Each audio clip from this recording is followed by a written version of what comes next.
Hello students, class 8th mathematics में हमारा जो चैप्टर चल रहा है वो है परिमेय संख्याएं। तो आज हम करने वाले हैं उसकी प्रश्नावली 1.1।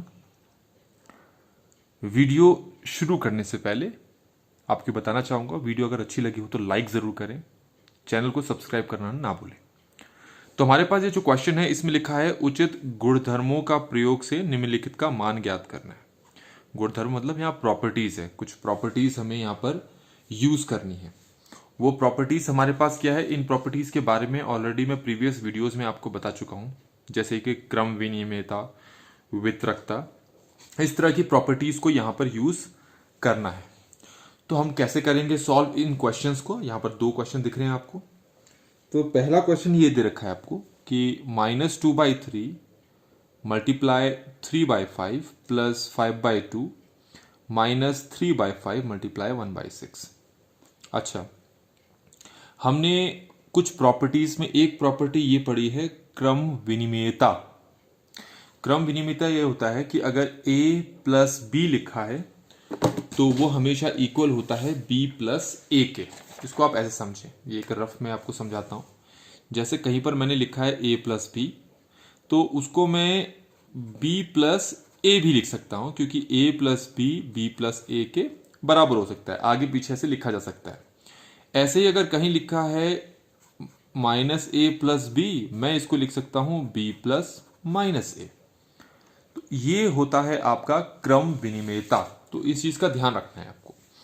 अच्छा, तो इसका पालन यहां पर क्यों करेंगे जरा ये देखें। हमारे पास जो पहला क्वेश्चन है इसमें है ये -2/3 मल्टीप्लाई 3/5, और यहां पर ये है आपके पास 3/5 मल्टीप्लाई 1/6।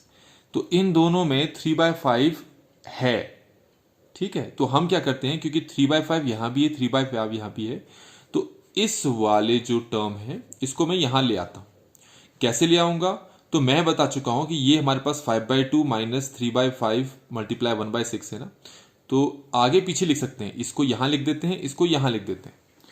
इसी को कहते हैं क्रम विनिमेयता। तो मैं आपको दिखाता हूं कैसे करना है। तो सॉल्यूशन कर रहे हैं हम पहले वाले का।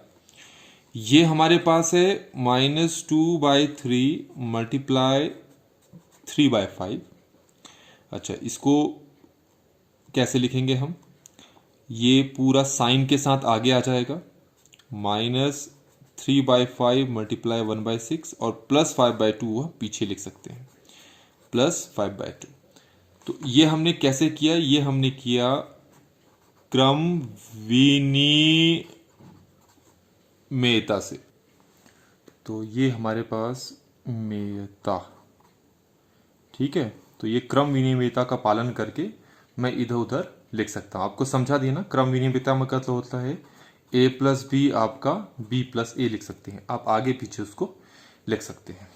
अब आप ये देखें कि यहां पर और यहां पर कौन सी संख्या एक जैसी दिखाई दे रही है आपको, 3/5 दिखाई दे रही है आपको। तो हम क्या करते हैं, वितरकता, हमारी एक प्रॉपर्टी होती है वितरकता। वितरकता का पालन करके हम इसको क्या करते हैं, बाहर निकाल लेते हैं। 3/5 को हम क्या करते हैं, बाहर निकाल लेते हैं, तो जिसको हम कॉमन भी बोलते हैं। तो हम यहाँ पर 3/5 को बाहर निकाल लेते हैं और हमारे पास अंदर क्या बचेगा,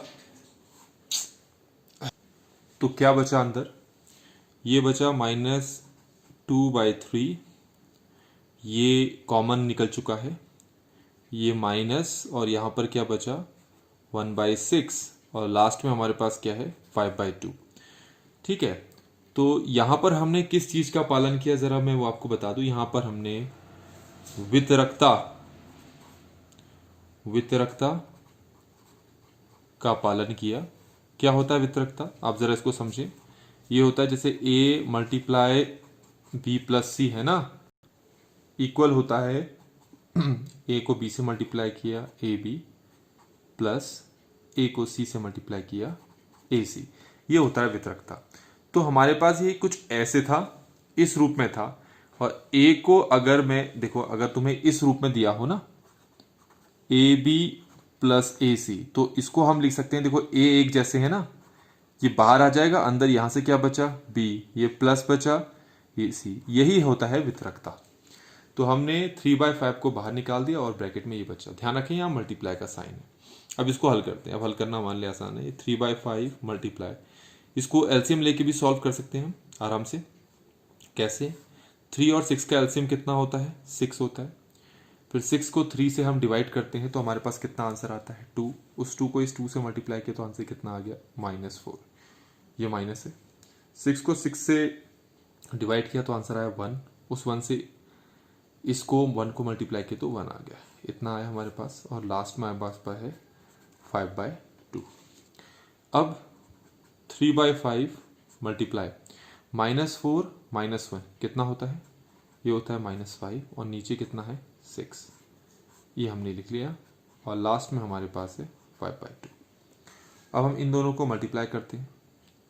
अब मल्टीप्लाई करने से पहले कुछ खास बातों का ध्यान रखना है आपको। आप इसको थोड़ा सिंप्लीफाई कर सकते हैं। सिंप्लीफाई करने का मतलब है ये 3 और 5 यहाँ पर आपके पास क्या है? 3, 5 जो है ये न्यूमरेटर में है, अंश में। 5 और 6 आपके हर में है। तो ऊपर वाली संख्याएं अगर नीचे वाली संख्या के पहाड़े में आती है तो हम उसको काट देते हैं। जैसे कि ये 5 5 एक पहाड़े में आते तो 5 1 5 1 5 5 1 5। ऐसे 3 और 6 एक टेबल में आते तो 3 1 3 3 2 6। तो ऊपर यहाँ 1 बचा, यहाँ 1 बचा। इन दोनों को अगर मैं मल्टीप्लाई कर दूं तो 1 × 1 1 हो गया, क्योंकि माइनस भी है तो -1 हो गया। और नीचे 1 को 2 से मल्टीप्लाई किया तो कितना आया? 2 आ गया। साथ में क्या है? ये है +5/2। अब यहाँ पर हमें इसका एलसीएम लेना है। एलसीएम लेना आसान है। अगर नीचे वाली संख्याएं एक जैसी होती हैं तो हम क्या करते हैं? 2 यहाँ है, 2 है, तो 2 का एलसीएम 2 ही होता है। तो ऊपर वाली संख्याएं को हम एज इट इज लिख देते हैं। तो -1 + 5 कितना होगा आपका? 4। नीचे कितना है? 2। अब 4 को 2 से डिवाइड करोगे आंसर कितना आएगा? 2। तो हमारे पास ये जो क्वेश्चन था पहला वाला, इसका आंसर हमारे पास कितना आ गया? 2 आ गया। अब हम देखेंगे हमारे पास जो ये बी पार्ट है, इस क्वेश्चन को भी हम बिल्कुल इसी तरीके से करने की कोशिश करते हैं। ठीक है, तो क्वेश्चन को मैं क्या कर लेता हूं, पहले नोट कर लेता हूं यहां पर। तो क्वेश्चन हमारे पास कुछ ऐसा है, 2/5 मल्टीप्लाई -3/7 -1/6 मल्टीप्लाई 3/2 + 1/14 मल्टीप्लाई 2/5। ठीक है, तो अब यहां देखो, आपको यहां पर भी 2/5 दिखाई दे रहा होगा, यहां पर भी 2/5 दिखाई दे रहा होगा। ठीक है, मतलब इस पूरे में यही दोनों संख्या एक जैसी हैं। तो हम क्या करते हैं? हम क्रम विनिमयता का पालन कर लेते हैं। क्रम विनिमयता इन दोनों पदों के बीच में लगेगा। तो इसको यहां लिख लेते हैं और इसको यहां लेके जाते हैं, है ना? वही है ना, a + b है तो मैं उसको b + a लिख सकता हूं। तो अगर इस पूरे को मैं a मानूं, ये पूरा a हो जाएगा, और ये पूरा अगर b हो गया मेरा, तो a + b को मैं b + a लिख सकता हूं। कैसे? देखें जरा, ये है 2/5 मल्टीप्लाई -3/7, इसको पहले लिख लेता हूं, +1/14 मल्टीप्लाई 2/5, और ये हो जाएगा -1/6 मल्टीप्लाई 3/2। तो क्रम विनिमयता का पालन करके मैंने ये चीजें यहां पर लिख ली है। ठीक हो गया। अब इसके बीच में भी आपस में आप क्रम विनिमयता का पालन कर सकते हैं। क्रम विनिमयता का क्या मतलब है? यहां पर आप लिखें कि किस चीज का, किस गुणधर्म का आपने प्रयोग किया है। क्रम विनिमयता, है ना? क्रम विनिमयता गुणा में भी लगता है। जैसे a × b को आप b × a भी लिख सकते हो। तो क्योंकि यहाँ 2/5 और 2/5 दोनों में आ चुके हैं, पर यहाँ 2/5 पहले है, इसमें 2/5 पीछे लिखा हुआ है, तो इन दोनों के भी बीच में आपस में क्रम विनिमयता का पालन हो जाता है। इन दोनों पदों में किया, इसमें भी कर सकते हैं, तो कर लेते हैं, कोई दिक्कत नहीं है। 2/5 - 3/7, तो आगे पीछे लिखते हैं, तो हमारे पास ये हो जाएगा +2/5 मल्टीप्लाई 1/14। और यहाँ हमारे पास ये चीज़ें हैं ना, तो इसको चाहो तो सॉल्व कर सकते हो आप, है ना? क्योंकि 3 1 3 हो गया ना, 3 2 6। 1 को 1 से मल्टीप्लाई किया तो 1 आ गया, 2 को 2 से मल्टीप्लाई किया तो 4 आ गया। अब आगे सॉल्व करते हैं। अब इन दोनों में वितरकता का प्रयोग करेंगे। क्या बताया था वितरकता में? अगर चीज़ें आपको ऐसे दे रखी हों और दोनों में एक चीज़ सेम हो तो उसको हम बाहर ले आते हैं, और जो बाकी वाली चीज़ ये है उसको ब्रैकेट में लिख देते हैं। यहाँ पर इन दोनों में एक जैसी चीज़ क्या है, 2/5 है। तो आप ऐसा करो कि 2/5 को आप क्या कर लो, बाहर लिख लो, और अंदर क्या बचेगा, ये बचेगा यहाँ से -3/7, ये प्लस बचेगा और ये बचेगा 1/14, और यहाँ पर साथ में क्या है -1/4। अब हम इस क्या करते हैं, इसको सॉल्व करते हैं। तो यहाँ पर हमें क्या करना पड़ेगा, इसका एक एलसीएम लेना पड़ेगा। तो वो एलसीएम हम लेते हैं ज़रा नेक्स्ट पेज पे।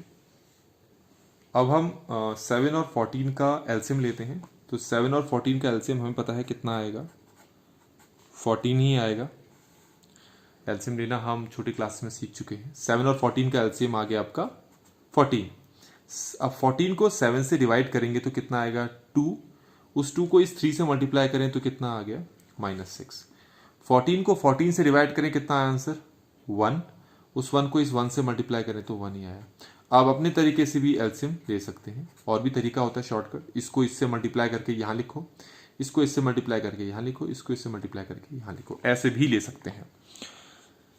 ये आ गया हमारे पास। अब लिखते हैं 2/5 मल्टीप्लाई -6 + 1 होता है आपका -5, और नीचे है 14 -1/4।